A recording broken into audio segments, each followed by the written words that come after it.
Okay, good evening everyone. Good evening. Welcome to tonight's discussion on net zero carbon and improving the thermal performance of church buildings. I'm Stephen Curran, the manager of Eco Congregation Scotland. This is an important evening for us because it's also the first day of the COP26 campaign the UK government started on Friday. You might have seen Alok Sharma speaking in the Whiteleys wind farm just outside the south side of Glasgow, to the south of Glasgow.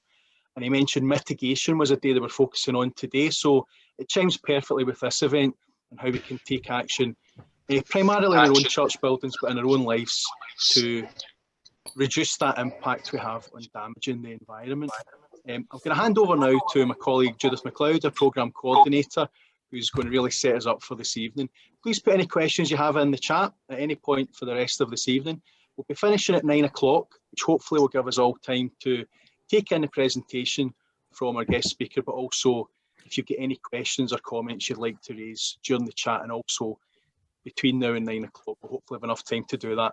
The meeting is being recorded, so if you don't want your picture to appear in the recording when you speak, if you get to speak at any point, please, if you hit the stop video option, otherwise your name and your face won't appear in the video, and we'll be posting it online after tonight as well for further information for yourselves and anybody else who's interested in the subject. So hand over to my colleague Judith now. Thank you. Good evening, everybody. It's lovely to see you all here tonight. Some really well-known faces and some people I haven't met before. So delighted to welcome you along this evening. We, as Stephen has said, we have a very wonderful guest speaker tonight. We have Scott Wham from Wham Architecture. He's very experienced in working with churches and church buildings and looking at how they can be modified to accommodate net zero. So I'm going to hand over in a moment to Scott. While he's speaking, can I ask you all please to mute yourselves on your microphones? That would be really helpful. And at the end, we'll have time for questions. But if you pop your questions into the chat box, then Stephen and I can try and just moderate the questions that are coming through. And we may at the end ask you to unmute to ask some questions as well. Okay, so without any further ado, I'm going to hand over to Scott. Okay, thank you, Judith. Thanks for the introduction. I'll just share my screen now. Okay, so to give you a bit more of the background to the practice, I started to practice 7 years ago, and it was I kind of followed on from the work I'd been doing at universities, as part of research for my masters at Strathclyde, which focused on how we can maximise the potential of our church buildings as community buildings. So here's an example here of just some of the buildings that I'm currently working on and have worked on in the past. So I'm sure many of you will recognise some of them here, particularly some of the buildings in the Cowal Peninsula, which is the project that Andrew touched on when he spoke to us in February about the church heating scheme. So the format for the talk is really, I would like to talk about some of the challenges that I've encountered in my experience of working with all these different buildings, and then move on and talk about 2 case studies in particular, which I think demonstrate quite well some of these principles and the opportunities available to us. So those 2 case studies are, firstly, the refurbishment of Iona Abbey for the Iona community. This was a project which really began back in about 2013, and it finished on site last year. And then secondly, we have the refurbishment of Auchengray Church Centre in Lanarkshire. And this is a project which began probably in 2016 and is still just on site due to these kind of COVID delays, but hopefully will be finishing shortly. So if I start with probably what is quite an obvious statement, which is that most church buildings have quite poor thermal performance.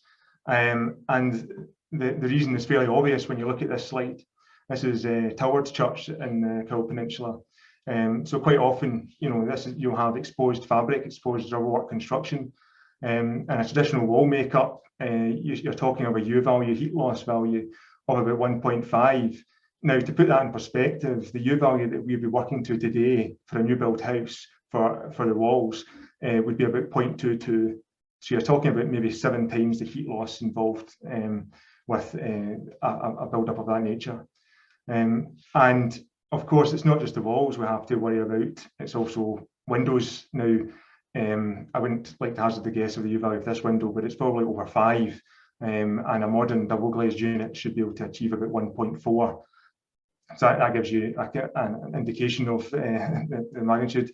And you'll see here, there's actually been an attempt made to install some secondary glazing to try and minimise drafts. And that is one of the other key issues we have in buildings like this, is uncontrolled heat loss. Ventilation is important. It's especially in subfloor areas to prevent dry rot, but uncontrolled ventilation through windows is not helpful, and it's the movement of air past people which is what makes you uncomfortable a lot of the time, rather than the actual air temperature itself. And that can be caused by other things other than windows, such as an example here from a church in Ellon in the Cowal Peninsula, and they'd actually formed a new stairwell through at the floor of the sanctuary to access hall accommodation. So immediately you have a stack effect forming. So as we all know, hot air rises. So when you've got a situation like that, particularly where you have a tower, then you end up, you have a convection current forming, and that can make people quite uncomfortable in the build as well. So moving on, other issues. Unfortunately, a lot of the time, the issues that we are facing are original design issues. So when people say, well, they don't build them like they used to, a lot of the time I would say good, because a lot of the problems we're uncovering are problems that could have been avoided. And this is a good example of that, where we have a 50s building with steel framed windows, so not great there in terms of thermal performance, but also we have a flat roof which is formed from precast concrete slabs. So immediately there's no insulation at all. And you can see what's happened there when there's the details of the roof coverings have failed, and you've got water ingress, and you've got a cavity wall here. There's no insulation at all. So there's kind of three key problems in this slide. And I've touched on there water ingress. When I say this is probably the key issue that we face in all buildings, to be honest, is water ingress. The majority of the problems that we see with fabric, whether it's historic or traditional, generally stem from issues with rainwater goods.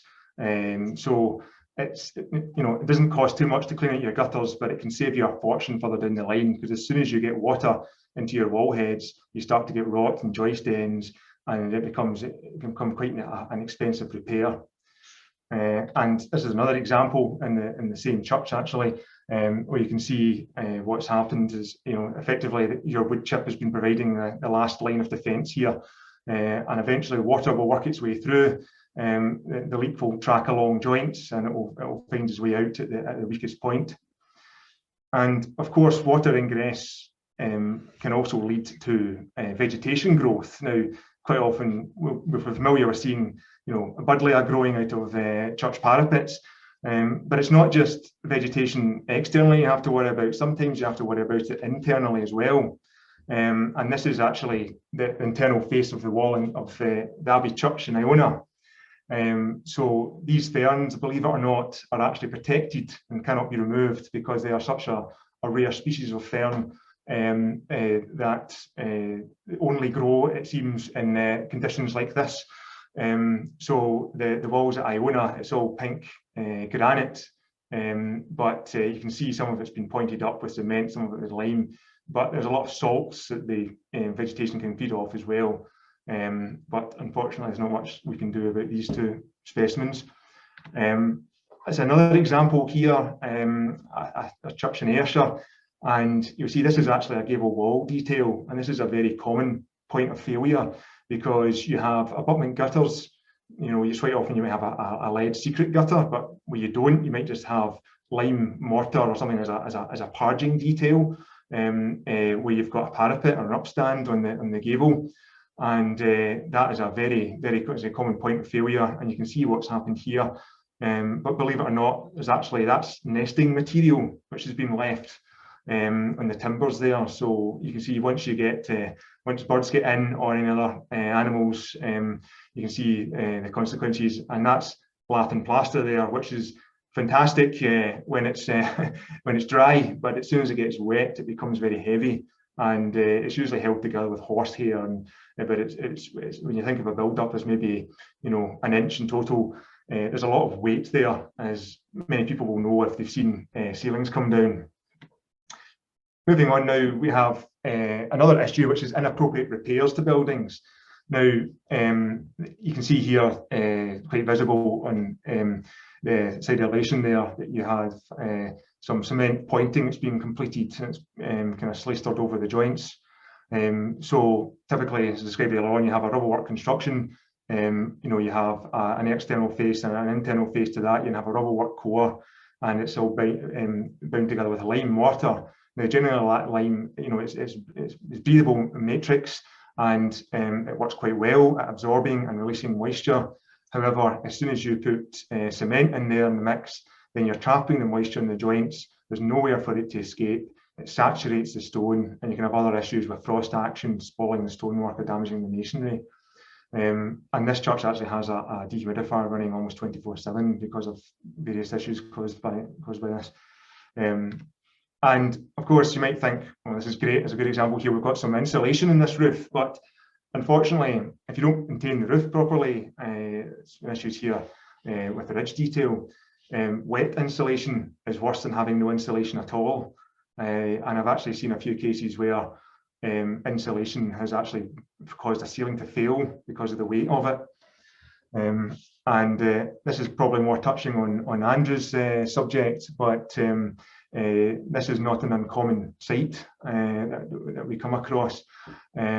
So outdated inefficient heating systems, I mean, you might be lucky to get 50–60% efficiency from that. So that's not helping the situation either. Now, of course, a lot of the time you're dealing with very historic buildings, historic fabric. This is Broughton St Mary's Church in Edinburgh, which we're currently working on. And it's a listed building constructed almost 200 years ago.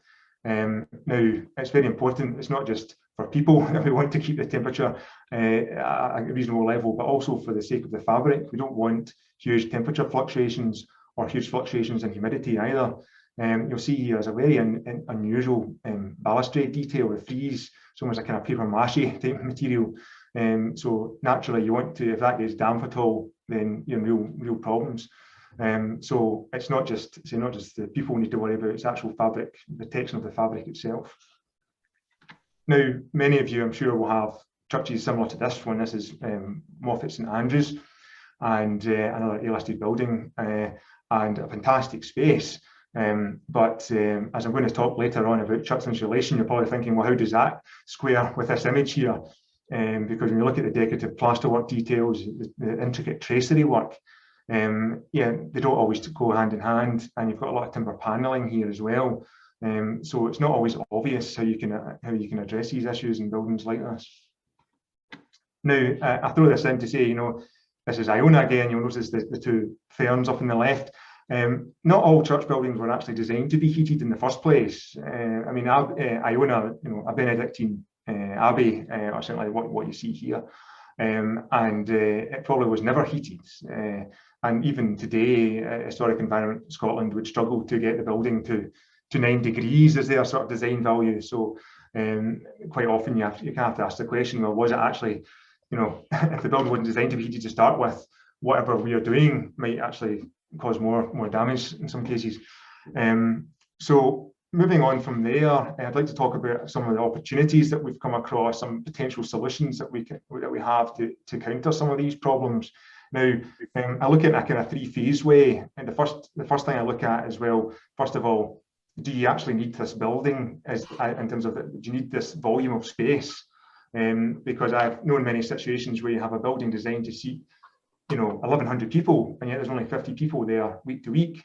Now, for the church, that presents a dilemma, because ultimately we are not there, and our first principle is not to be there to maintain the building. We're trying to conduct mission for the building, and it's not really a sustainable use of any building to have such a low occupancy rate as that. However, I mean, I suppose COVID has changed the situation, because now, looking at essentially spacings, it's an advantage to have a larger space than you need, but that's not always going to be the case. So reducing the heated volume of the space, I'd say, is the first thing we need to address if we can. It's not always an option, but it's certainly, before we do anything more invasive, it's worth looking at. And it's worth throwing in here back to the Iona link, which is what they would do there. And in the winter months when it's colder, they would choose to worship in a smaller space, the Michael Chapel. So is that an option for us? I mean, I know a lot of us, my own church included, have been forced into using alternative accommodation in the last few months. We've been in the hall, we're just back into our church now. So, it may be we have to seriously consider, during the coldest months of the year, do we relocate to a warmer space? So back to the church I showed you just before that, which is Dunmellington in Ayrshire. We were asked to look at this church and see if there was an opportunity here to, they don't have a hall anymore, and could we incorporate the hall and the functions of the hall within the church? So immediately you'll see the problem in front of you with the rake of the floor. So we looked at actually forming a level area at the rear of the sanctuary that would then link into this glazed area you can see below the gallery, and that would allow us to form a fully enclosed space which could be utilised by different groups throughout the week, increasing then the occupancy of the building, extending the use of it. So there's the floor plan there. So the pews were going to be removed, and there was a building within a building, if you like, formed towards the rear there. And just to highlight it, so we had toilets and kitchenette and various facilities. And this was a kind of render that we prepared of that for the client. So the area would be enclosed when it was used throughout the week, and that space alone would be heated. But then it could be opened if you had a large funeral, for example, and that space could become part of the full sanctuary again if need be. And I touched upon extended use of buildings. I mean, I think it's important. It's never going to be a sustainable use of a building to use it for 2 or 3 hours of a week. You really need to be using the building more often than that if we can. You can spend as much money as you want in insulating it and having the best heating system, but if you're only using it for 2 or 3 hours a week, that is never going to be a good use of the resources which have been invested in that building. And so we should consider seriously how we can extend the use of our church spaces. And this is a good example. This is a project we completed a couple of years ago, Avondale Church in Straven. And here we removed the pews. It was quite a dark space, quite well heated actually, because they had a biomass boiler. But we brightened the space, removed the pews, and we formed a level area at the back that could be used as a kind of breakout space, either for teas and coffees after the service, or for other groups during the week. And this is just another view. We formed a new entranceway. It was quite convoluted through to the foyer. That's a level space to the rear. So after we've considered how we could reduce the heated volume, and then how we can extend, if we can't do that, how we can extend the use of the space that we have, the next stage is to look at, well, how do we actually improve the thermal performance? How do we reduce the actual heating demand of the space that we have? And one of the most common ways that we do that is to form like an insulated stud partition on the inside face of the walls. Now, clearly that can be a challenge in cases like I showed you with Moffat, but there are other solutions which I can touch upon later. But this is wood fiberboard is an excellent material. It's breathable, it's hydroscopic, so it absorbs, it controls the humidity in the space. It also has, contrary to what you'd think, it has quite good fire performance, because in a fire it will char and it will form a surface layer of ash, but then it doesn't burn any further, so it actually gives you more time. Good acoustic performance because it's very dense. A low embodied energy. Unfortunately, most of it at the moment is still made in Germany and Austria, but hopefully once the demand for it increases, it can be produced here, because it's produced from thinnings from forestry and other waste wood products, and totally recyclable as well. And the problem we have is that in modern construction, the idea is to keep water out of the wall construction totally. You have a vapor control layer behind your plasterboard to stop water, for example, from showers and other appliances from getting into the fabric. You then have a breather membrane on the outside of the timber kit or whatever it is, Whereas in this case, we actually want the build-up to be breathable. We want the moisture to be able to pass through that wall makeup. And it's quite hard to get your head around that, is that we're not actually trying to create a tanked internal wall, to totally inhibit moisture transfer, because we have seen many issues that have been in cases even where somebody has tried to insulate a wall with timber stud work like this, and it's had to be removed again because of the dampness. So only after that we've addressed all these things, we've looked at the volume and space that we need, we've looked at the actual heating demand, then we look at how we actually meet that demand with efficient heating technology. And again, Andrew covered most of this in his talk, but this is called Modern Church, part of the Culture Churches project, and I think it's a good example again to show, here you have an air-to-air heat pump system with a kind of radiator style units inside the church, and very minimal, not too invasive at all on the linings. And you'll see on the left hand side how they used to heat the church. So that was just a Cala gas portable heater. Now the problem with them is it's kind of open combustion, and they also produce a lot of water vapour. For every cylinder of Cala gas, you produce a litre or more, I'm sure, of water vapour, and that is getting pushed into that space. So if you're heating a space with gas cylinders like that, then you have to open the doors at the end of it to let all that warm, moist air out. So air source heat pumps are definitely a more sensible solution. And this is an example of the external units that we have there. So interestingly, from a kind of heritage management perspective, most of these buildings in Cowell were listed, some of them A, some of them B, some of them C. Now, from speaking to Historic Scotland and Historic Environment Scotland as they are now, they were happy to see units like this installed as a preference to an oil tank. So they saw that as an improvement. So I wouldn't necessarily see that as a barrier to installing this sort of technology, as long as it's done sympathetically. So moving on now to the two case studies, starting first of all with an image which I'm sure many of you will be familiar with if you've ever been to Iona or you have seen pictures of it. But interestingly, the next slide shows you what it was like 150 years ago. It was a ruin, effectively. I mean, all the abbeys, as you'll know from church history, were sacked during the Reformation and disbanded, and they were left as ivy-clad ruins for many years. It wasn't until 1874 that the Duke of Argyll decided he wanted to start restoring the abbey, and this is after the first phase of the restoration. You'll see the wall heads have been levelled off, and they tried to tidy it up, but also notice all the vegetation which is set up home in the walls. This went on until about 1910, when the nave, which is in front of us here, still a ruin, was constructed by famous church architect Peter MacGregor Chalmers.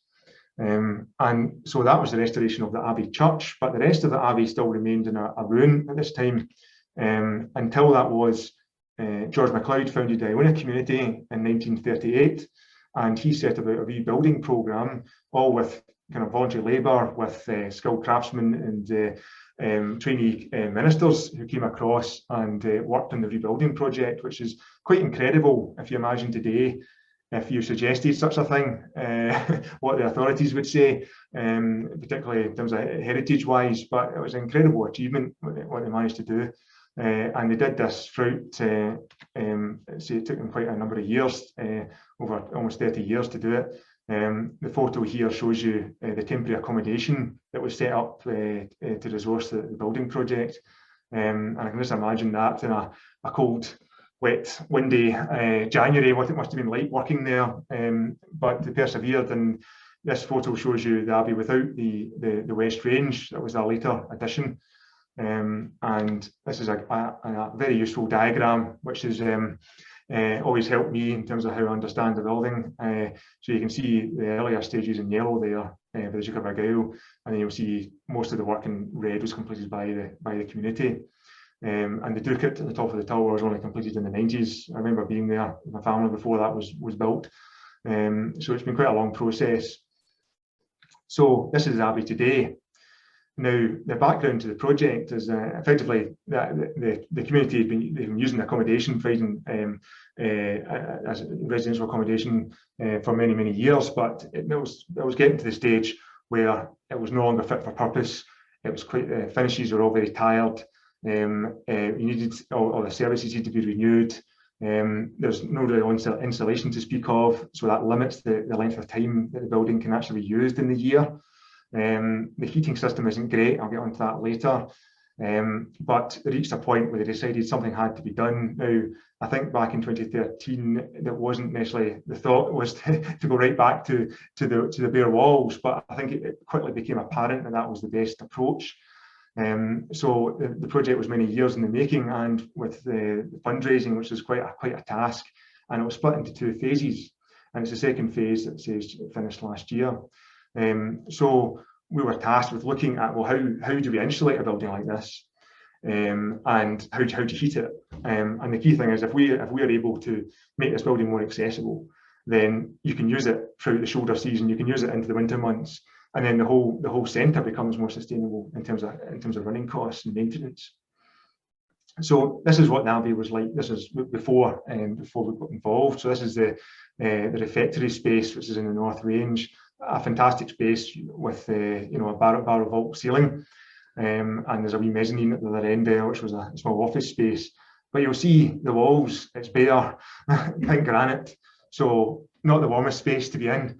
And there's just a radiator system here. You can just see behind some of the tables. But a very cold space. Phosphor bronze window frames, so there was no double glazing at all in. And this is the view the other way in that space. And this is what the bedrooms were like. So you'll see the small phosphor bronze window frame, lancet window, a lot of dampness through the walls, and that wall's about maybe 800 mil thick there. But very exposed building, as you can imagine. Now, pink granite may be quite impervious, but unfortunately, all the work that was completed during that time was all done with cement. So there's cement at the core of the walls. So major issues with water ingress around the building, which we're still dealing with to this day. But you'll see on the beds there that there's blankets and hot water bottles provided, and having stayed there in the winter months, that was definitely a requirement. So it was not a warm space at all to stay in. And this was like the corridor spaces inside. So from the outside, you see Benedictine Abbey. From the inside, it was more like this. It was more like a kind of youth hostel in terms of the specification, which was fine. It was adequate for many years, but it was starting to become tired.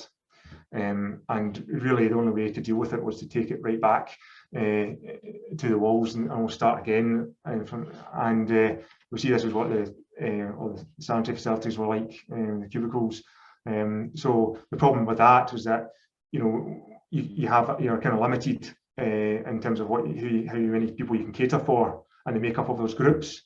So what we actually installed a series of unisex facilities, so that it wouldn't matter if you had what makeup of a group you had, that you were able to utilise all of the showers, for example. And the other big issue, actually, other than the water ingress here, again, this is in the common room. You can see, especially in the window reveals, it's a very vulnerable area. You have windows which, to be honest, were very, very drafty, the ones that you could open. So they weren't great at all, and all single glazed. But the other big issue that we had to address during this project was how to make the building more accessible. So there was no way that anybody using a wheelchair could access the first floor of the building. And now, these are the key community spaces, because the refectory floor you saw is at the first floor level. So even after the end of a service, you couldn't go up and join the community members for a coffee, for example, because there was no way to get there easily. So that is quite a challenge in an A-listed scheduled ancient monument, how to incorporate a lift within it. But thankfully, HES worked very closely with us, and we found a solution which I'll show you later on, which is in this space. So the heating system certainly wasn't great. You can see it there in the bottom left-hand side. Effectively, it was a 4-inch cast iron pipe which kind of wove its way around the building and meandered through all the different rooms. And effectively, I think you got about 100 watts per linear meter off of this pipe and heat. So every meter was a 100-watt light bulb, if you put it that way. It wasn't much heat output you were getting. The other issue is that heating, it's two buffer vessels, so it gets heated up to about 90-95 degrees at night, like storage tanks, like a big storage heater, and then the heat is dissipated into the space throughout the day. But the problem is you run out of heat by about 2 o'clock in the afternoon. Because there simply isn't enough charge in the system to cope with it. And part of that is because it's not insulated. So if you can reduce the heat loss, then the heating system is more adequate. But we'll get onto that later on.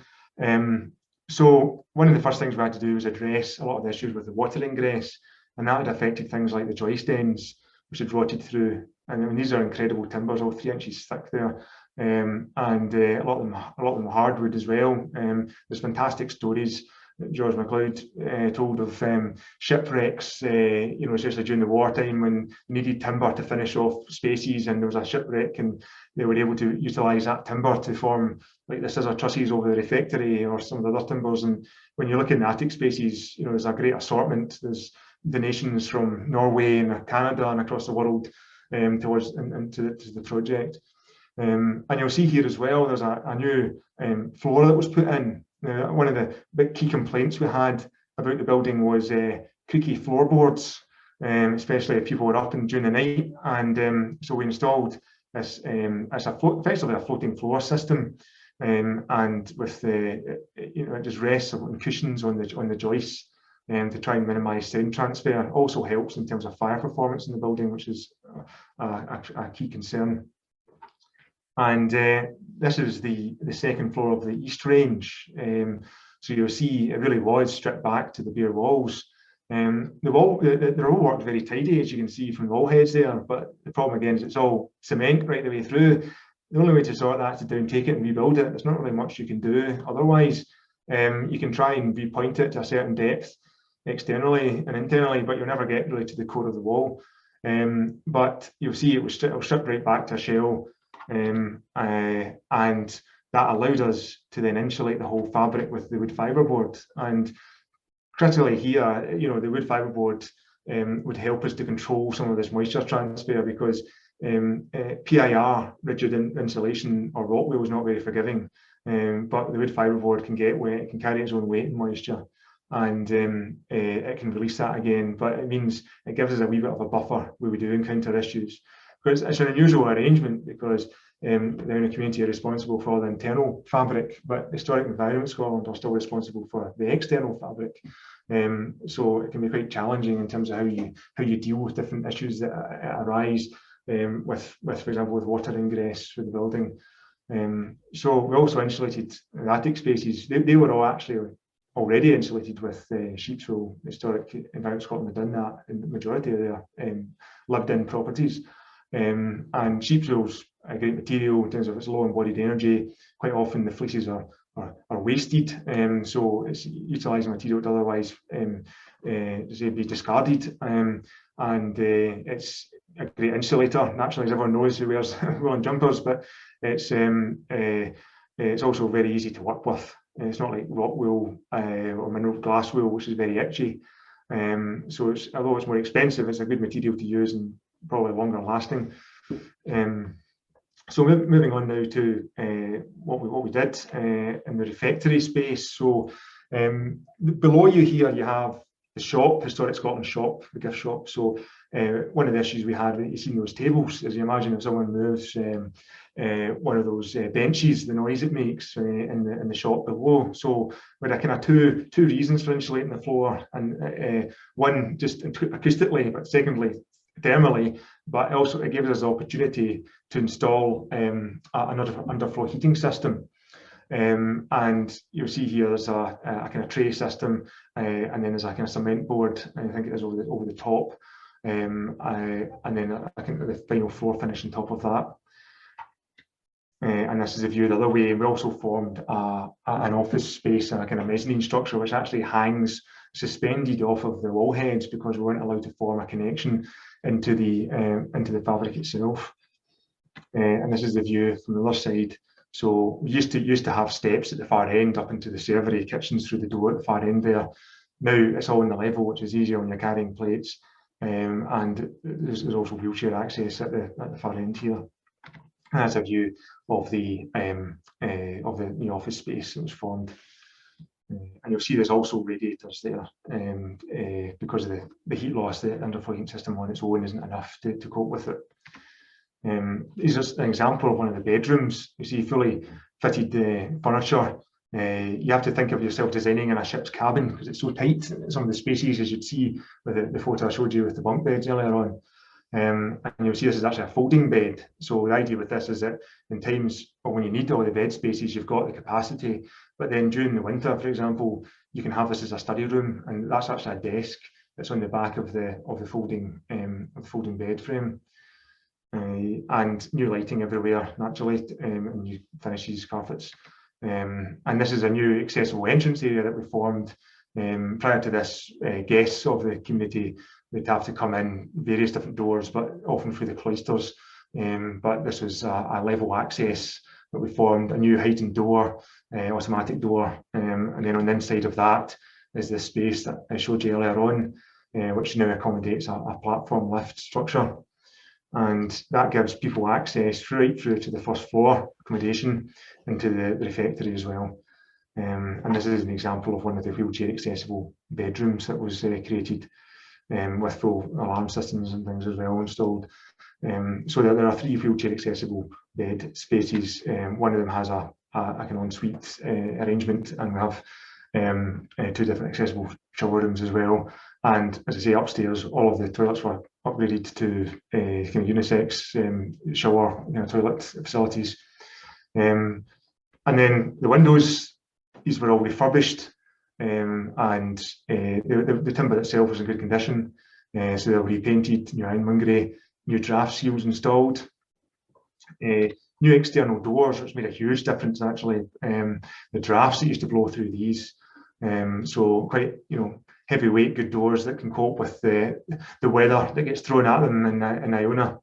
If you think of Iona, anything which is designed for normal conditions, you've got to think it's not just coastal, it's always the most extreme end of the specification, especially ironmongery and everything else like that. And you'll see that the spaces now are much brighter, a lot more natural light brought into them with the way we've reconfigured some of the circulation, and also better lighting all the way through. Andrew worked on this with the lighting and the heating, and it makes a big difference how you navigate through the building. And you'll see here, this is it was a wet radiator system that was put in, so a kind of small bore system rather than the large bore system that we had previously. Now that reduces the total volume of water in the system. When coupled with the insulation, we hope that we should be able to heat the building for longer with the same system that they have. However, there is the opportunity, and there is actually a space next to the boiler room in here, which is a kind of service area where we could accommodate an air source heat pump at a later stage. And so that system has been designed as a kind of for a plug-in.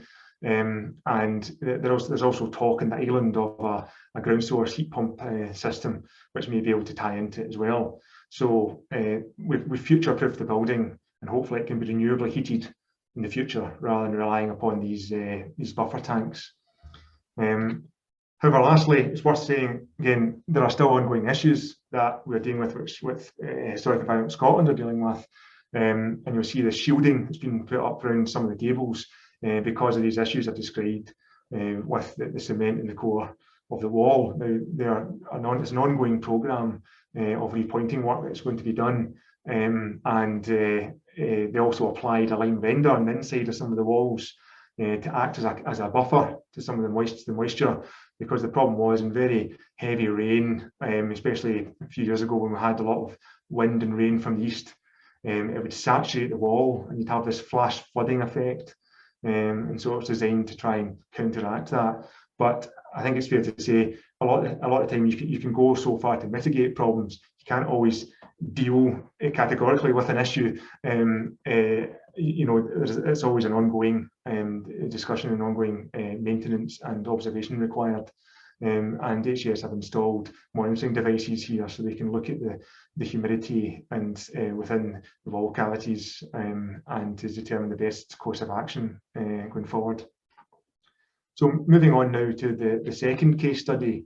So say this is Auchengray Church Centre, which is in Lanarkshire, not far from Cunworth, and it is built in 1863, so coming up to over 150 years, and a very interesting building, quite unusual. Originally, this is the church, which you see on the left there, quite intricate tracery work, quite characteristic actually of the architect, Pilkington, when you see some of his other work. Very sharp tracery, good building stone, and it looks, and you would hardly think it was that age. Now this was a Church of Scotland building, and it was transferred into the ownership of the Auchengray Church Centre Trust in 2014, and they continue to run it as a church but as a community facility, and their real vision is to be able to open it up to the whole community, so this becomes a hub for the area. So I think it's a good example of how you can turn a building inside out, and that was really the brief here. So how do we take this church space, which is quite cold and drafty, and how do we make it warm, comfortable, and a space which, they're not just having to use the hall, they can also use the church as well at the same time for different groups. So this is the floor plan of the building. So see, the church was built first, followed by the hall on the right, lastly with the hall extension at the back there. So this is the church itself. So see a nice space, nice, quite well proportioned, a steep pitch, and it's an open collared ceiling with timber panelling, and the walls were lined rubble work walls with lath and plaster. You'll see it's all new panelling and a new floor that was already replaced about 10-15 years ago, I think, and that was due to rot, so that work had already been done. And into the hall, again, kind of similar story in terms of heat loss, and you'll see that, but in this case, there was some insulation in the attic space, no insulation in the floor, and no insulation in the walls. But it was used quite extensively by the school. The school was rebuilt, but this was used as the kind of school hall as well. So a great example of how the church can work with the community and to provide facilities for them. And you can probably see by the hanging over the door there of the sort of drafts that you had in this space. You had a gale blowing through there, and through cold bridges, gaps in the fabric, but also the doors. So there was that was one of the key things. How do you control the airflow in this building? And you can see the kind of heating system they had, which was an oil boiler feeding cast iron radiators. And again, I mentioned cold bridging. That is an issue in so many buildings, and we touched upon it earlier on. You have here rubble work construction round about the opening, but within the opening you have tracery, which is through wall masonry. So that's one stone from inside to outside. So you've got a perfect cold bridge there and a perfect route for moisture to get through in quite a porous material like sandstone. So on the inside of that, you'll see, what do you do? How do you deal with an issue like that? I remember many times being up and seeing, especially the west wall to the left of you there, was actually really wet with dampness and condensation. It was running down the wall. And the challenge for us is, well, how do we move the dew point so that condensation is forming externally rather than internally? Another issue we had was the wall head detail. Again, when I go back to original details, weren't always the best to start with. And you'll see there was a perfect route there for airflow, and with no insulation at all for the overhanging eaves detail. Lighting wasn't great either. It was some energy efficient fittings, but that really needed to be addressed at the same time. So this was the as-built layout. Don't expect to read any of these notes here, just to give you a kind of general indication of what we did. We insulated the church using wood fiberboard. We insulated the hall as well. We insulated the floor of the church with sheep's wool. We formed a new external plant room to the north there, or to the east rather, and I can talk about that later on. But that was to house the plant for a new ground source heat pump and a borehole system. This is the wood fibre board being installed within the church. So quite a challenge for the contractor, because nothing was totally plumb, so everything had to be worked out really as they went, and we had to fit in between the exposed rafter detail. So we didn't want to lose that. We wanted to keep that appearance. So we had to slot in the wood fibre board, still maintain an air gap for ventilation underside of the sarking. So there wasn't much room to play with, but we managed to fit in, I think it was maybe 70 mil of wood fibre board in the coombs, and in the walls it maybe more, maybe 100 mil. But given, it's a lot of diminishing returns, and the first 100 mil will do the majority of the work in terms of the heat loss. So if you can do that, I think these walls, we got them down to a U value of about 0.3. Now to get into a U value of 0.22, which the new build value with that insulation, you probably would have needed 200-300 mil of it. So that wasn't realistic. But to get to 0.3, we're making a big difference already. And I think it's important to think in that way, that you're not going to get to new build values, but you can make a massive difference to the space. And this is how the ceiling finished. So again, very difficult to fit in between all the rafters, but we reduced the heated volume of the space by sheeting over at collar level. That also gave us a space for light fittings, and we insulated that with sheep's wool because we could get the depth of that quite easily there. Now the question is, well, what do you do? What do you do with the west wall? What do you do with these windows with through-wall masonry? And that's where we looked at another technique, which is to install calcium silicate boards, which is a very dense insulation board, which you can cut with a saw. It's applied with a lime-based adhesive, and it is finished with a lime plaster over the top. And that was applied directly to all that through-wall masonry as far as you could around the windows. And the advantage of it is you can cut it to suit quite intricate tracery, and that it worked out very well. We managed to fit it in around all the windows, and that makes a massive difference in terms of moving the dew point further out. You'll never totally eliminate the condensation, never totally eliminate moisture, but the fact is we've been able to move it. It's still a breathable construction. The calcium silicate is not impermeable. It will allow moisture to transfer through it, and it means that we've not fundamentally changed how that wall functions. It's still a traditional makeup. And this is an example of the sheep's wool on the floor. We didn't see the point, it was a relatively modern floor, new timbers, so we just lifted the boards and dropped in the sheep's wool onto mesh in between. And this was the result of all that work. And so we had a radiator system in here, which runs off of this ground source heat pump. And you'll see we've replaced the wall linings, cedar dado. We've kept the exposed rafters, and new floor finishes, so it makes quite a big difference in terms of light levels as well. And of course, it's all energy efficient lighting that we're putting in, or LED, and that's the view the other way. So it's a fantastic space, and you already notice it's a lot more airtight than it was. So it's a more comfortable space to be in, and a lot warmer with insulation. Moving on though, we have, you notice we put some sheep's wool into the attic space. Now, yeah, we don't want uncontrolled ventilation, but we still need ventilation in key areas. And one of the key areas is when you insulate a ceiling, you need to ventilate the space above, because otherwise you end up with cold, moisture-laden air, which needs to escape. So we put in these lead bird's mouth vents. It was actually suggested to us by one of the architects at Environment Scotland, and we used them at the Abbey, and it works out very well because it looks quite traditional, as opposed to the plastic inline vents, which don't look great. And to be honest, I would use the lead ones even in domestic projects now after seeing them. I think they look a lot better, a lot more befitting of a building, of the listed building. So moving into the hall, the subfloor in the hall wasn't great, so we made the decision to excavate that floor and to form a new insulated slab. And then we put an underfloor heating system in on top of that. So ground source heat pumps work best, all heat pumps generally work best at those lower temperatures that the underfloor heating systems give you.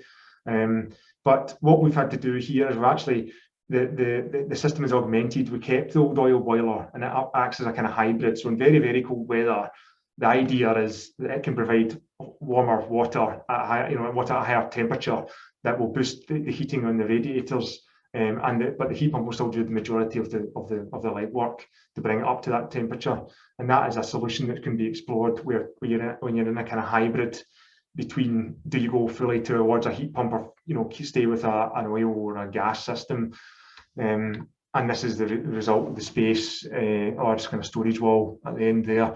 The windows were refurbished, new double glazed units put into them, so yeah, again, some additional radiators. Generally, because of the heat loss in these spaces, it's not possible. I mean, in a new build, you could probably get away with just using underfloor heating, but it's not always possible to do that in a space like this with higher heat loss, because you've only got so much floor area to work with. And this is the view the other way, where we formed this folding wall, which kind of hides a stage, but also is an area where you can store chairs and other things. But again, the lighting was vastly improved in the space, which also helps to make it feel warmer when it makes a big difference to how you experience a space. And in terms of the drafts, we had some the external doors, the storm doors, if you like, were relatively new, being constructed by a local joiner in good condition, so they were retained. But we formed, on a Sunday morning, say you can open the storm doors, but you still got a set of doors behind them. So these are new hardwood doors that were put in. So there's one set, we formed a new lobby area. There's one set there, and then another set into the church itself.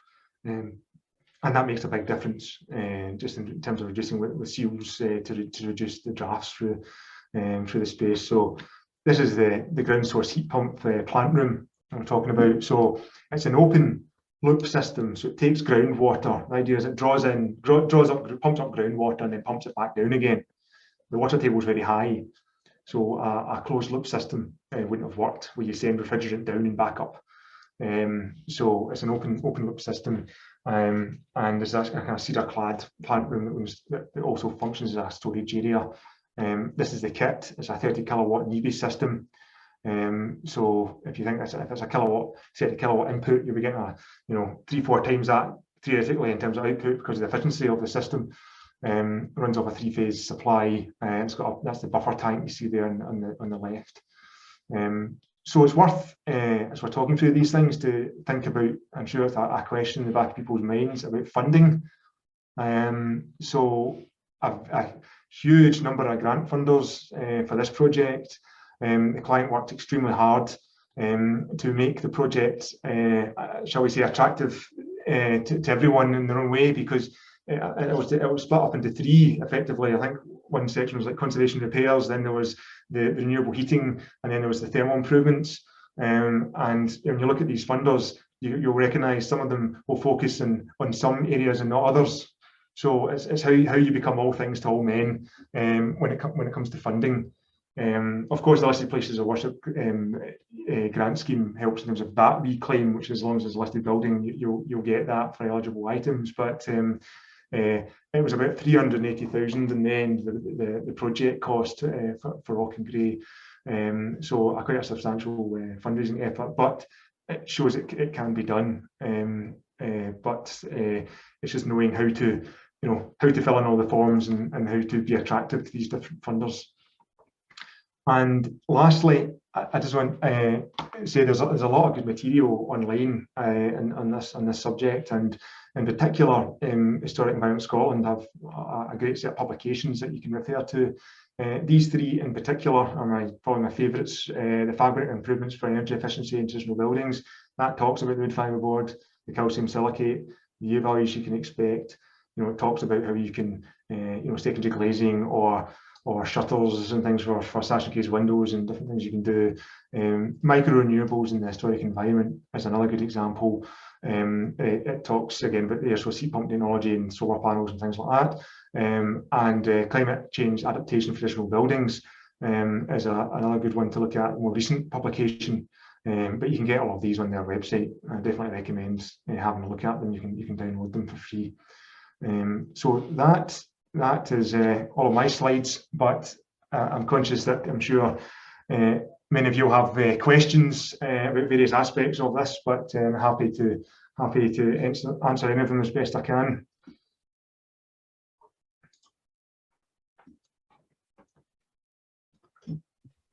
Thank you very much, Scott. Absolutely fascinating. So much information. I think my head is now dirling because I've so much to take in there.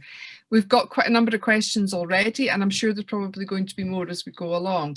We'll start with one which comes from Anna Gilbert, and it's asking about, in your average church sanctuary with full height ceilings, is it ever economic to insulate the roof and/or the walls? That purely depends on the occupancy of the space. If you're only using the church, again, for 2 or 3 hours a week, you could be talking 30, 40 years for the payback. And that's what we found in a lot of the Kill church buildings is, we looked at insulation in them, but unless you're going to be utilising that building, and generally that means there's no pews and it's a space which can be used by other groups, then it's hard to justify the expenditure. In which case, I'd maybe there's some other things you could look at that are the lower cost items, like the draft proofing, for example. Thanks, Scott. And Mary Sweetland asked a sort of similar question to that. If you can maybe give a ballpark figure for the conversion you showed at Dalmellington, please. You mean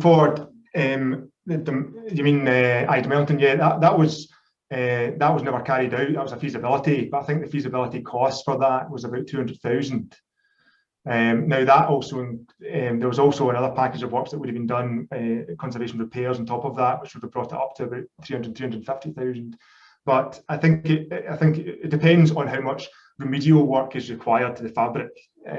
Also, if you don't have a raked floor, it helps because you're not having to remove the existing floor structure.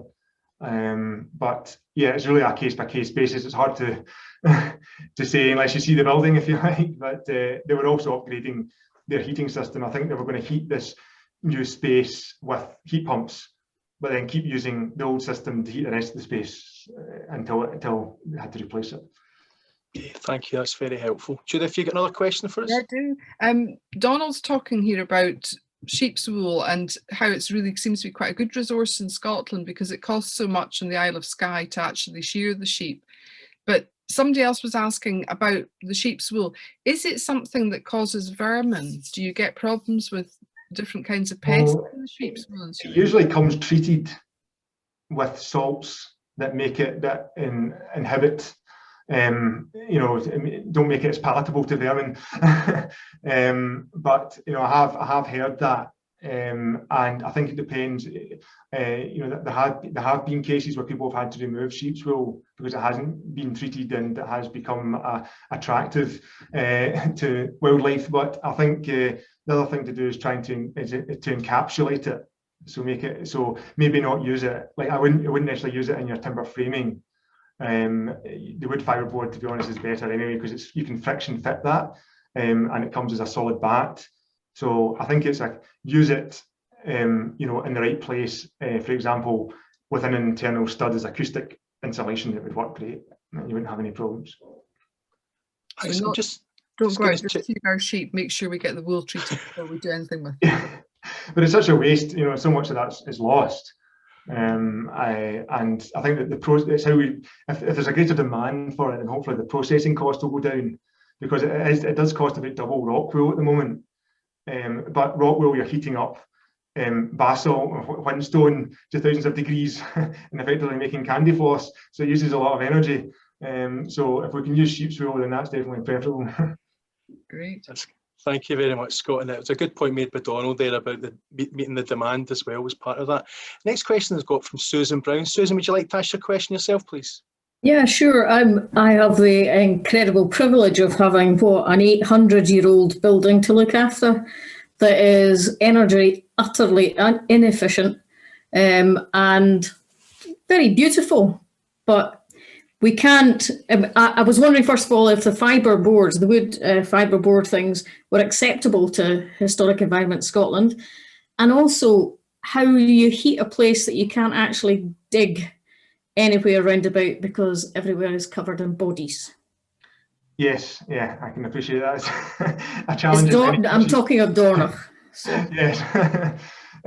I think in terms of Historic Environment Scotland, if you read their guide, they're very much in favour. They understand that they have to look at ways of trying to address the climate challenge, and but equally that there has to be a balance, because we have all this heritage, which is also a wonderful resource.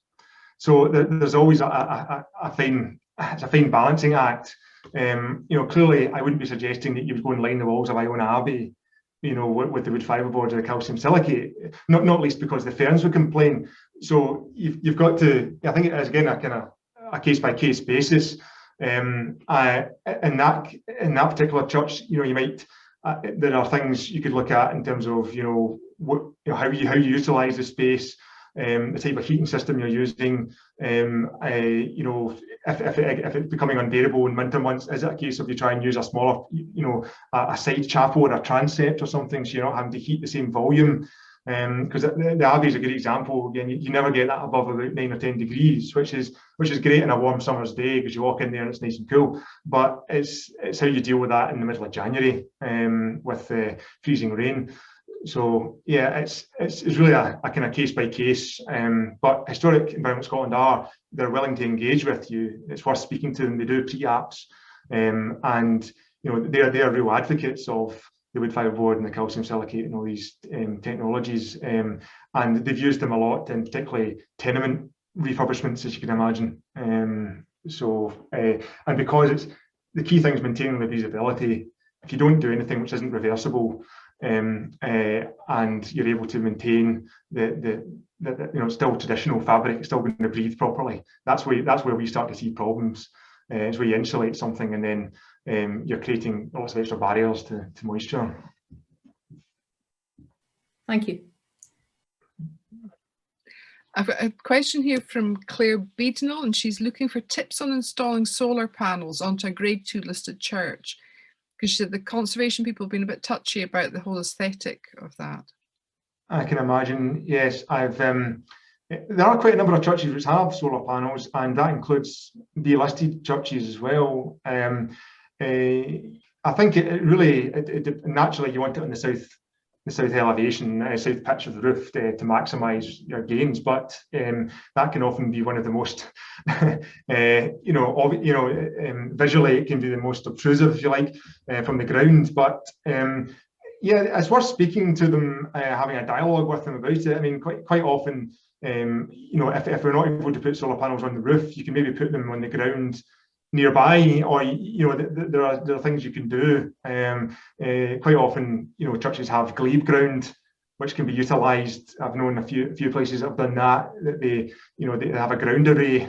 It's also easier to maintain, because that's one of the other problems, not just visually, of putting solar panels onto a church roof, and generally churches on prominent positions for a reason. So it's is the actual condition of the roof itself. I probably wouldn't recommend putting solar panels onto, for example, a roof that hasn't been slated in 100 or 120 years, because the people that install the panels aren't slaters, aren't roofers. So it can be a problem. If a roof was being reslated, however, you can get solar panels which are sunk into the roof, and that would be more attractive to them. It's going to be less visual impact. Thank you.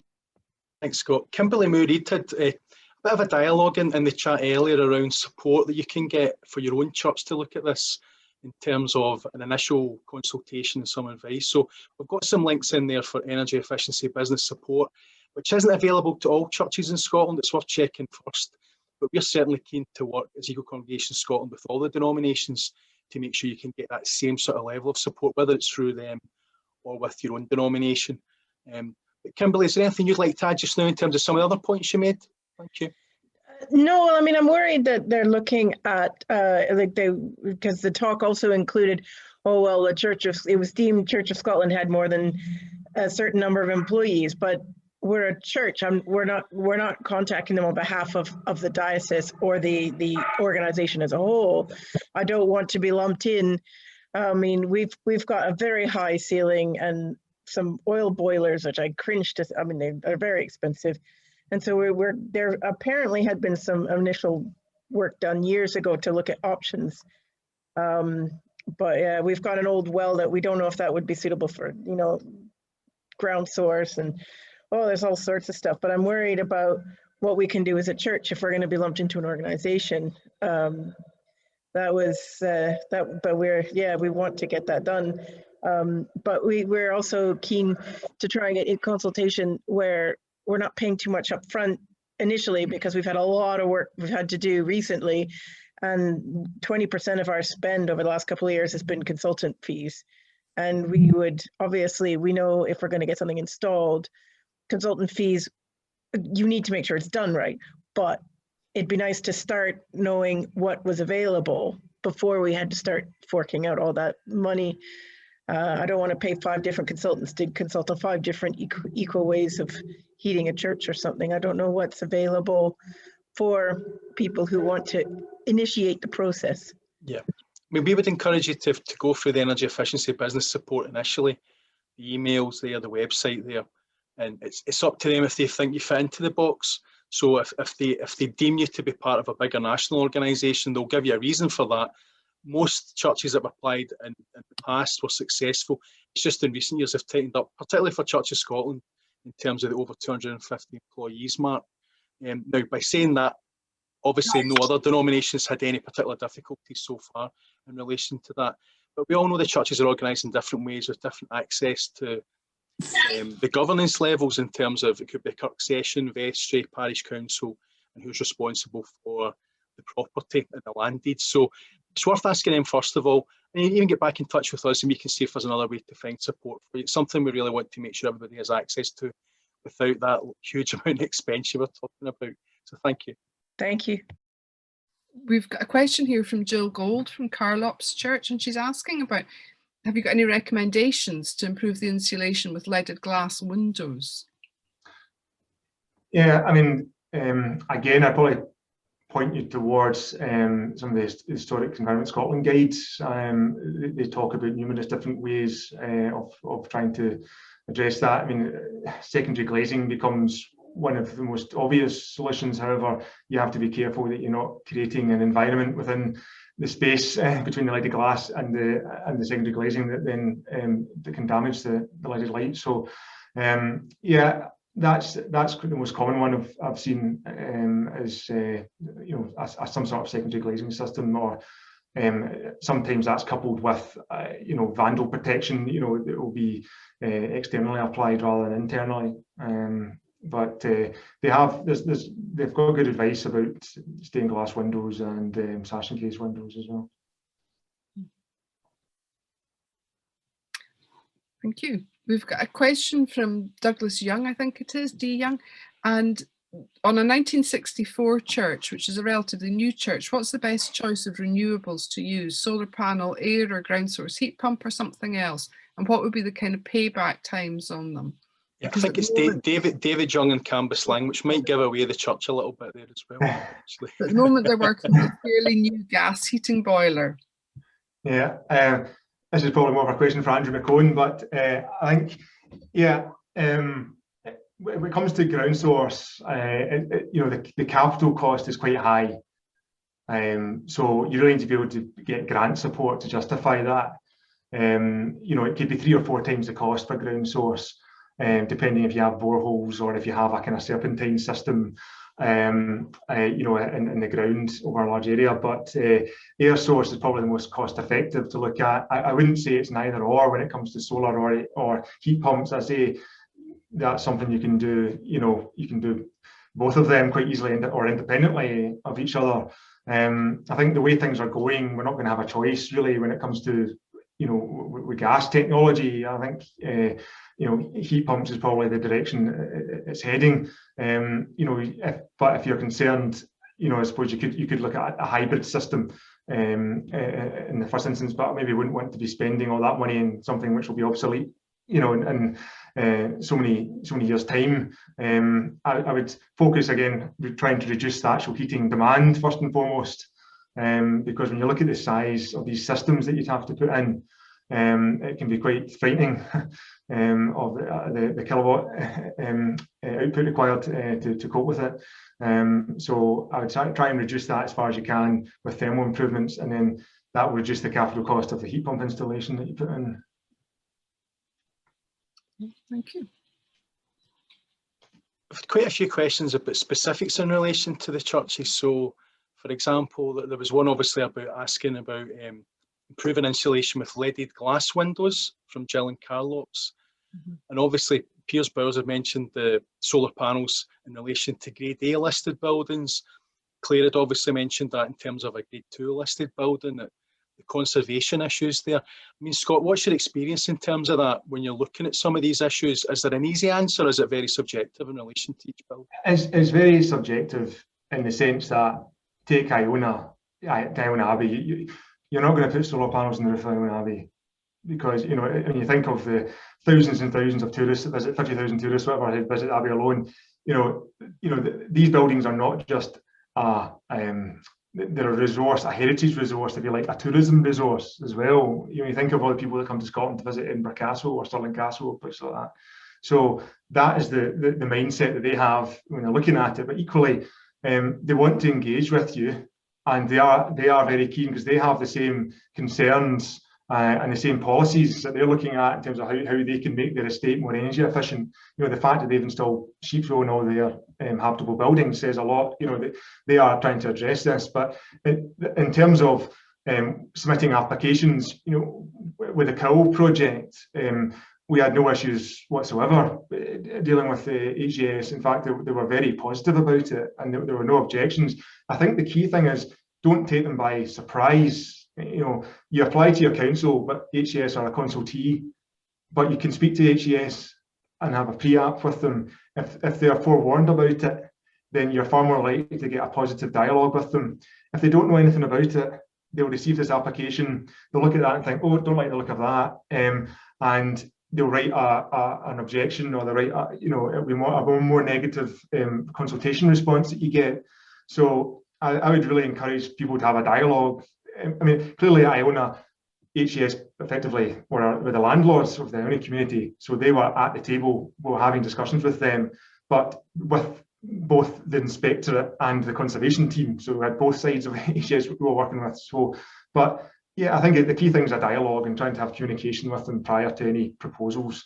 It doesn't, just a phone call or an email or something, just to gauge their response to it, because it really is, heritage is, it's quite, every building, as you've read listing reports, it's got that listing for a reason. And if you can, there are some buildings that will be for quite different reasons to others, and in some cases it won't. Installing solar panels in that building wouldn't be detrimental to that, the classification, if you like. It's quite a complex field then, really, isn't it, to work out the best way to go? It is, but I think if you're looking to do anything like this, I think it's always worth having a chat with even the local planning team, and even when it comes to building control, because we found, because we are improving the situation, they're not going to turn around and say you have to meet a certain U value. As long as you're improving the situation, they're happy. And particularly likes of Iona, with the lift installation, it wasn't easy to get that to comply with the modern regulations, but clearly it's in everybody's interest to have wheelchair accessibility to the first floor of the building. So we made it work, and we came to, there are certain parts of the regulations where there is scope for manoeuvre and compromise. One where there isn't is fire regulations, naturally, given what happened in the art school and elsewhere. It's so. When it comes to insulation and accessibility, they're always willing to have a dialogue with you in planning, building control, and Historic Environment Scotland. We've got a question here from Maureen Beattie, who's asking about ideas for a 200-year-old church which has no hall, no capacity to extend to create a hall accommodation, and the sanctuary is too small to reduce in size, but it's a very underused three-sided gallery. Yeah, I suppose quite often, there's space on the underside of the gallery would be utilised. So you would maybe screen off a gallery to form a you know, I've seen some areas, you could have some areas which were for toilets, some areas for a kitchen or a kind of breakout space. If you've got a transept, you can try and, you know, quite often Scottish churches are T-plan. That was, you know, the real typology, if you like, after the Reformation. A lot of them were converted to T-plan from a kind of east-west orientation and they're south-facing. So generally they have 3 wings that there's usually one of them that you can do something with, whether to close it off or to create a separate space. So I'd be looking to do something like that. Also consider, in terms of the pews, what you can do. There are some churches where the pews are very much part of the listing, but you do have, from I think all the mainstream denominations in Scotland have ecclesiastical exemption when it comes to interiors, so that there's more scope to remove pews and to make alterations. But generally, it still makes sense to be in touch with, you know, the planners and others to make sure that they're happy with what you're doing. But there is more scope to remove pews and to make us and to rearrange a space to make it work for you.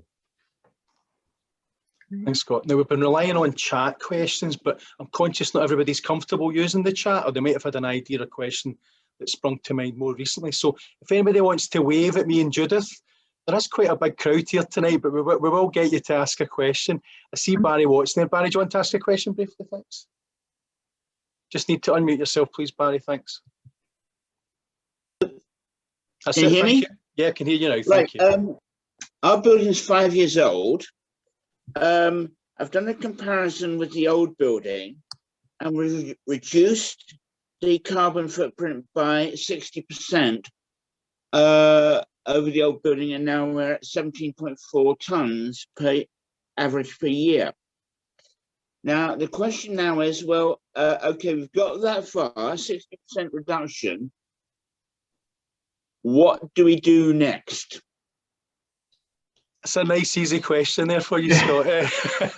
Thank you, Barry. First of all, well done in achieving a 60% reduction. That's a fantastic achievement in its own right. But I think where you go from there, I think you need to look about how you're managing that building. You know, if you've reduced the heat loss as much as you can, you've reduced the heat and demand, and I assume if it's a fairly new build, then you're meeting that demand with quite an efficient heating technology. Then I say it really comes down to how you manage that building, because ultimately, if that carbon footprint was split between more people, you know, you're spreading it, if you like, you're spreading your footprint, then it reduces proportionally per person. So I suppose, you know, as I was saying, you know, when you only use a building for 2 hours a week, you know, regardless of how well insulated or how well heated it is, it's never going to be sustainable. But I would look at how you can maybe bring other groups into using that space, which also is, of course, key in terms of mission as well.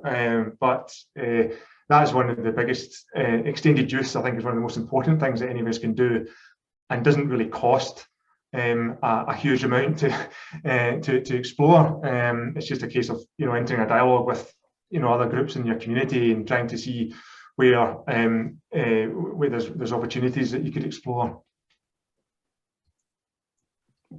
Great. I've got Sarah Young with her hand up, wanting to ask a question. Yes, we have a dilemma. I did ask the question in chat, and I think you're probably right, start with the energy efficiency. But where we're coming from, interestingly, Scott started with talking about the mission, you know, our core sort of purpose in a sense. We have 3 buildings, with one of which, the kirk, is historic. It's tied to historic Scotland building, so part and parcel, graveyard round it, fabulous building in terms of great acoustics, very historic. It may be the pews are part of the listing. We have a church hall which has limited parking access. Only the front is listed. It needs quite a bit of work, but would be doable. And we have a manse which we own. We're a church that could well be amalgamated somewhere else. So that's the scenario. What we're tasked with doing is looking at the feasibility of what our options might be to make some proposals for the building or the buildings, because we very much want to maximise the mission potential wherever we are as a worshipping congregation, but to maximise the community use. And this is why I asked the question, where do we start? Because, I mean, we're started with making sure we know who's got the title and all sorts of things like this. But we're very much in a stage where there's been an architect's feasibility study done on our hall, but, you know, it's mixing and matching. What are the potential, how do we find out some independent advice for the potential for the buildings and some ideas of the sort of ballpark figures? Clearly, for one of the buildings, we would have to talk to Historic Scotland, but ultimately, if you get serious, it's got to involve Church of Scotland. And we're an eco congregation, so we want to do it. Understand your dilemma. We have a dilemma. Yeah. Where do we go for some really sound, good advice to help steer us? I mean, there are many churches which are going to be facing a similar dilemma, I think, in the years to come. But I suppose part of the problem here is how do you ascribe value to a building? You know, there's a value in terms of its mission potential, which probably won't be the same as its value in terms of heritage. So there's lots of competing demands, if you like, and this is always an issue you come across. You know, in terms of the building which is owned by Historic Environment Scotland, I mean, it may be there's the potential there to explore a kind of trust ownership model for that, so that if you like, a local interest group could be formed that would then take over the management of that as a heritage resource. But first and foremost, everyone's here tonight because of the church, in which, as you say, its primary focus is mission. So in terms of how it's actually utilised for the community, you'll probably get quite a different answer if you look at it from the other end and say, well, what's the best building for community use? Yeah. But I'm sure there has, like all these things, it's not black and white, and there's a grey area, and there will be a balance in terms of between heritage. I'm not saying heritage should always lose out in terms of mission, that's not the case, but there is always, you know, what are we here to do? And this is a wider question, not just for us, but for society, because these buildings aren't just our buildings, they're also society's buildings, because they are part and parcel of the fabric of our towns and cities and villages. And if you ask the average person in the street, you wouldn't want to lose the church. Might not go there, but they wouldn't want to lose it. Yes. But the question is it our responsibility to provide that, or is our responsibility to cater for other needs in the community? Yeah. And that's the question. Yes, oh, absolutely. And we have the dilemma that, I mean, we do have a dilemma that unusually the church probably does have a massive community value. One of the things being that for many, many years, we have in normal times, have a summer program of concerts and so on, because the acoustics are fantastic. And that's very valued, and that could be capitalized on. But anyway, I won't go into all the details of our situation, but thank you, because you know, we will be in touch with various people to sort of try and get a steer. And I think your advice about probably even starting a dialogue with Historic Scotland would be a good place to begin. But thank you very much. Thank you very much, Sarah. That was a really useful discussion. I think a lot of the churches represented here, all the different areas of Scotland, different denominations, traditions, get quite similar stories depending on where you want to look in relation to that. We're certainly keen to support you as much as possible. We know that there are decisions the denominations are making, whether it's the General Assembly, General Synod, the Bishops' Conference of Scotland towards net zero as a commitment, and we're here to support all the churches in that as much as we can. So tonight's been really useful way of doing that. We've probably got time, Judith, maybe for one final question, if somebody wants to pop their hand up for a quick question before we end. If you can see anybody waving at us. It is optional, of course. We could end a minute early, but I don't see anybody waving, so I'll hand over Piers, to I think. Are you waving? Piers. You need to unmute. Yes. Can you hear me? Tony seated. Yes. Tony Seaton, yeah. Hi. It sounds a silly question, but the warmest part of St Mary's Cathedral must be in the clerestory. we heat it and the heat goes up to the top. And it would seem sensible to cut the whole top off in some way. I just wonder if there are any materials that allow you to look at the vault and the triforium and so on, and the windows, but halve or more than halve the space that you're heating. In other words, is there a transparent material that will allow you to still see the church? I understand what you're saying. We had a kind of similar dilemma at Auchengray where we partially reduced the heated volume, but it's always a challenge, especially in a historic building, how it's going to look. I have heard people suggest similar sort of translucent suspended ceilings before. I have seen them attempted in some places and they've never really worked as they would hope, and visually they do have quite a big impact. I've seen people try and close off galleries and things with heavy curtains, so there are other options like that to explore, but it really depends on you know, if it's a listed building, then you know it's going to be quite a challenge to basically cut the church in half like that. But it's you know, there's these destratification fans, but they're quite noisy. You know, and sometimes they're quite difficult to install. So, given the height of some churches, so I don't think there's an easy answer there. It would really depend on the particular building. I mean, there are some churches where they've floored across at the gallery level to create an undercroft, you know, and then a space above. Now that's probably more achievable in some areas than putting in a suspended ceiling system, because it's hard to then maintain the fabric above that ceiling. What age is the building?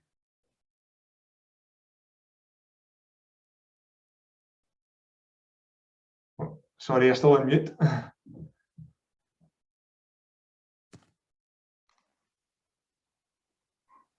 Of course, Thanks, I Anthony. muted myself at end of the 19th century. Right. I can imagine, I can picture the space then. It's huge. Yeah.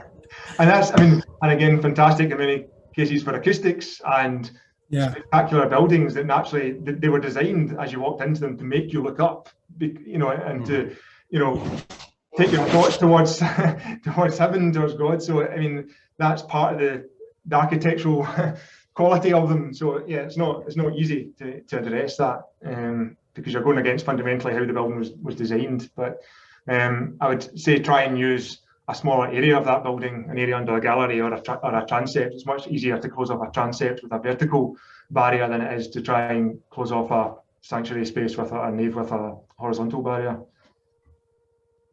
Not that point. I thought that was going to be the answer.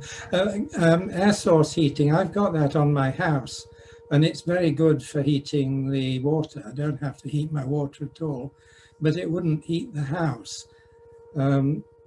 I've had it for about 5 years, so it's probably not the latest technology, but it works. How do you heat a whole church with that? Well, you need more of them for a start. You need you know, you end up with quite a number.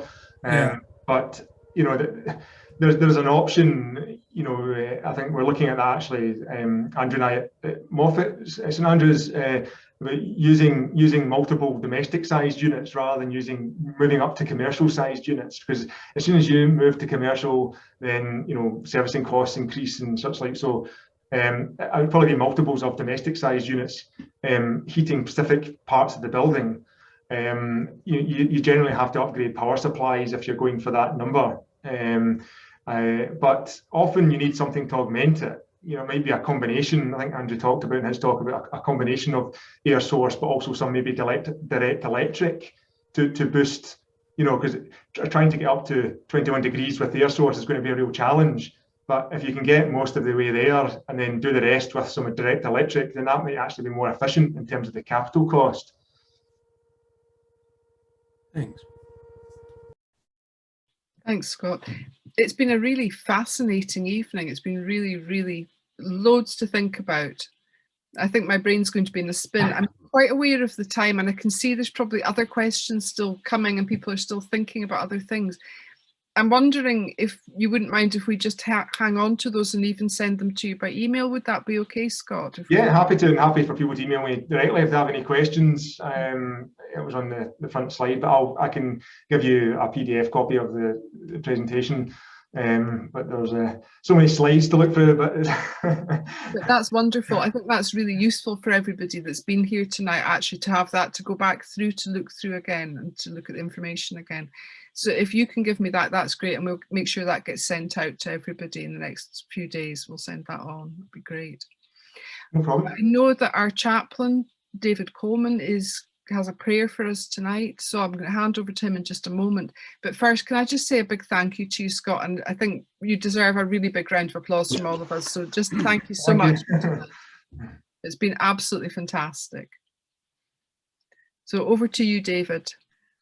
Thank you, Judith. I'm really looking forward to getting back to Iona, as I will do in just over a week, and seeing all these things happen and being excited, not because it's the same as it was, but because it has changed and been ingeniously adapted and mitigated. Also, so really good to hear tonight this reminder that the people at Historic Environment Scotland are, of course, human beings who have done an awful lot of very, very good work in looking at the facts of climate change and how it's going to affect us. So I'm going to go to a slide initially of one of my favorite bits of foliage, which is, of course, the protected plants on the wall on Iona Abbey. They're still there. They are reminding us to keep on learning, to keep on developing. Then wondering also, of course, since Iona began as a pioneer place, really what it would look like with panels. And on that note, let's go to a prayer.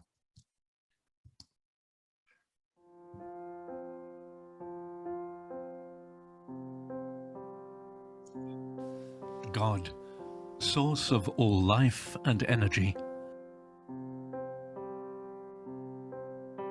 Jesus, incarnate in the earth as hands-on worker in practical matters of buildings and households.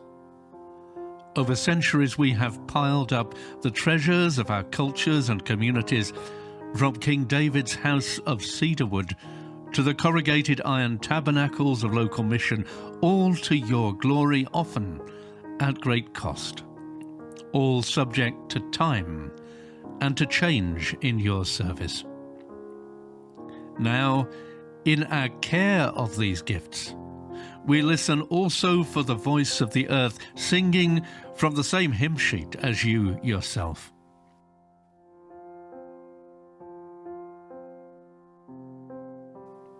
Show us the holy value of welcome for every creature, and care for our neighbours in this common home of the earth. As our walls are insulated, let our prayer be set free, as we look for deeper, warmer, more wholesome expression of our love for you and for lives you sustain. And in words almost, with which Iona Abbey was once and now again reshaped for welcome, unless the Lord insulate the house, those who do so labour in vain, for where your treasure is, there will your heart be also. Amen.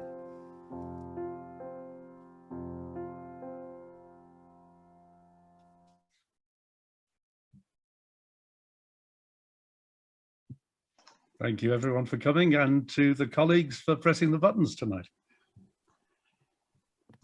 Thanks, David. Thanks, everyone. I think we enjoyed the handshaking at the end there. That was an unfamiliar scene recently, that's for sure.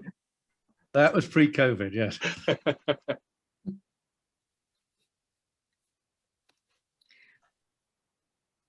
Well, I think it just remains to say thank you to everybody for coming along tonight. It's been absolutely wonderful to have you all along and have all your interest.